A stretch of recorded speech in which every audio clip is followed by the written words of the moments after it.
ইহকালের নদী বাইয়া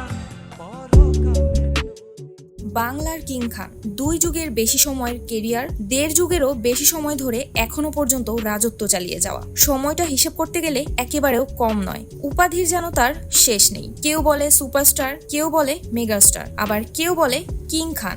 বর্তমানে সিনেমা জগতে সবচেয়ে বড় আলোচনার বিষয় হচ্ছে শাকিব খানের সোলজার। তোমার জন্য দেশ নাকি দেশের জন্য তুমি?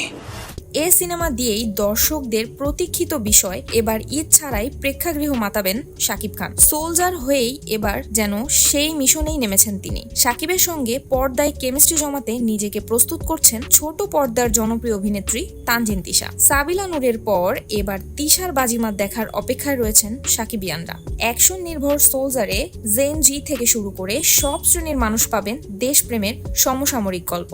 5 অক্টোবর থেকেই রাজধানীতে শুরু হয়েছে সিনেমা শুটিং। অলরেডি সোলজারের ফার্স্ট লুক দর্শক মাধ্যমে অনেক বেশি আলোচিতও হচ্ছে। সোলজারকে ঘিরে দর্শকদের প্রত্যাশা এখন তুঙ্গে। ঈদ ছাড়া সিনেমা মুক্তির খবরে সিনেপ্রেমীদের অনেকে বলছে আবারও ইন্ডাস্ট্রিতে বড়সড় ধাক্কা দিতে চলেছে শাকিব খান।